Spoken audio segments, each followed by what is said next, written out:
Namaskar and welcome to all NIA National and International Affairs. India votes against Russia at International Court of Justice. What is this International Court of Justice? What is World Court? What is the Hague? कौन सी है जगह हैग और ये क्या होता है procedure international Court of justice का? किस केस से रिलेटेड इंडिया ने वोट किया है रशिया के against? We will tell you each and everything. Let's get started. तो फर्स्ट ऑफ ऑल ये एम्स्टर्डम है. एम्स्टर्डम में एक जगह है दी हैग. दी हैग में जो इंटरनेशनल कोर्ट ऑफ जस्टिस दी हैग में है, और इंटरनेशनल कोर्ट ऑफ जस्टिस को ही वर्ल्ड कोर्ट भी कहा जाता है. दोनों का नाम एक ही है. And now going to the next slide. This is the International Court of Justice. यहाँ सबसे पहले बात करें, ये यूएन के अंडर काम करता है, यूनाइटेड नेशंस ऑर्गेनाइजेशन के अंडर. और बात करें इंटरनेशनल कोर्ट ऑफ जस्टिस के जजेस की, 15 जजेस होते हैं. आमतौर पे जैसे हम इंडिया में देखेंगे सुप्रीम कोर्ट होता है, हाई कोर्ट होता है. यहाँ पे जजेस की बेंच बैठती है. 4 जजेस होते हैं, 5 जजेस, 6 जजेस. लेकिन इंटरनेशनल कोर्ट ऑफ जस्टिस में 15 जजेस होते हैं from different Nations, from different countries. उनको अपॉइंट किया जाता है. 15 जजेस होते हैं डिफरेंट डिफरेंट कंट्रीज से. और इन जजेस के जो टर्म होता है, जो कार्यालय होता है, जिसे कार्यालय कहते हैं, वो 9 साल का होता है. 9 साल बाद इनको रिटायर हो जाते हैं, और ये री इलेक्ट भी हो सकते हैं. 9 साल बाद दोबारा अगेन ये री इलेक्ट हो सकते हैं. और बात करें इसके हेडक्वार्टर की, इसका हेडक्वार्टर है दी हैग, नेदरलैंड में. ICJ कहते हैं इसे शॉर्ट फॉर्म में, इंटरनेशनल कोर्ट ऑफ जस्टिस. और ये स्टेबलाइज्ड हुआ था 1945 को. करंट प्रेसिडेंट हैं इसके जॉन डोनोग्यू. जॉन डोनोग्यू, ये इनके प्रोनाउंसिएशन है, जॉन डोनोग्यू. ये करंट प्रेसिडेंट है इंटरनेशनल कोर्ट ऑफ जस्टिस के. अब बात करते हैं केस क्या है. देखिए, रशिया और यूक्रेन की war, one of the biggest topic in the world right now. इनकी वॉर चल रही है और रशिया ने इन्वेडेड कर दिया था यूक्रेन पर 24 फरवरी 2022 को. और उसके बाद यूक्रेन की पूरी पूरी दुर्दशा बदल गई. पूरा का पूरा नक्शा चेंज कर दिया यूक्रेन का. बॉम्ब्स गिराए गए, वहाँ के लोगों को सबवे में छुपना पड़ा, एज अ बंकर स्टेशंस के अंदर छुपना पड़ा वहाँ के लोगों को. अब बहुत ही मेजर प्रॉब्लम फेस कर रहा था उस टाइम. बात करें यूक्रेन की, बहुत ही मेजर प्रॉब्लम.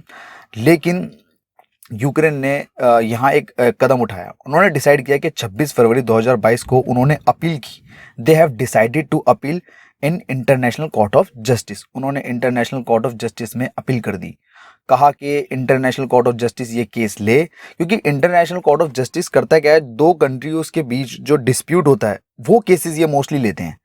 जैसे यूक्रेन और रशिया के बीच कॉन्फ्लिक्ट हो गया, डिस्प्यूट हो गया, तो ये वो केस लेंगे. अब ये बात करेंगे भाई कैसे डिस्प्यूट सॉल्व करना है, ये मैटर सॉर्ट आउट करना है. अब इंडिया की तरफ से जो जज थे, ये हैं वो जज दलवीर भंडारी. इन्होंने वोट किया रशिया के अगेंस्ट. एक तरह हम कह सकते हैं, इन्होंने कहा कि भाई ये वॉर खत्म होनी चाहिए, हम अगेंस्ट हैं रशिया के. सीधा सीधा दलबीर भंडारी जी ने कहा कि जो अब ये इंडिया की तरफ से रिप्रेजेंटेटिव नहीं है, ये इंडियन जज हैं वहाँ पर इंटरनेशनल कोर्ट ऑफ जस्टिस में. ये बात थोड़ी क्लियर रखना आप लोग, ये इंडियन जज हैं वहाँ पर. अब कितने वोट्स हुए? देखिए, टोटल 15 जजेस हैं from different nations, as I told you. तो उन्होंने, जाहिर सी बात है वोट्स भी 15 होंगे, तो 13 वोट्स गए रशिया के अगेंस्ट, जिसमें से Morocco, France, United States, Jamaica, Germany, Uganda, Slovakia, Brazil, Australia, India, Lebanon, Japan and Somalia. इन सब ने अगेंस्ट वोट किया रशिया के. 13 कंट्रीज ने आउट ऑफ 15 इन्होंने वोट किया रशिया के अगेंस्ट. बट जो रेस्ट 2 कंट्रीज हैं वो कौन है? Well, I am not going to tell you the name of those countries, but I am going to show you the picture of those countries. Yes, Russia himself and China, इन्होंने खुद से अपने लिए vote किया. China ने Russia के लिए vote किया और रशिया ने खुद के लिए वोट किया. तो ये वो 2 वोट्स हैं. अब बात करें इसके बाद, वोटिंग हो गई, सब कुछ हो गया. ये केस वहाँ पर है, यूक्रेन ने ये अपील लगाई वहाँ पर इंटरनेशनल कोर्ट ऑफ जस्टिस में. अब इंटरनेशनल कोर्ट ऑफ जस्टिस ने क्या कहा है वोटिंग के बाद, क्योंकि जाहिर सी बात है वोटिंग रशिया के अगेंस्ट हुई है. तो इंटरनेशनल कोर्ट ऑफ जस्टिस ने कहा है Russia must immediately withdraw there army from Ukraine.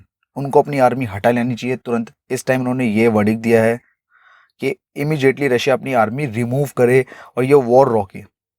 लेकिन मान लो रशिया ये बात नहीं मानता ये बात अगर, तो ये केस शिफ्ट होगा यूनाइटेड नेशन सिक्योरिटी काउंसिल में.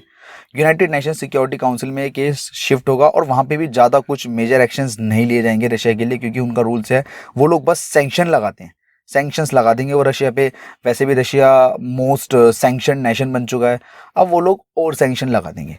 तो इन फ्यूचर कैसे और सैंक्शंस झेलेगा Russia, we will see now. And the last, the most important thing, thank you so much to all our viewers. Follow us on Facebook and Instagram, subscribe our YouTube channel.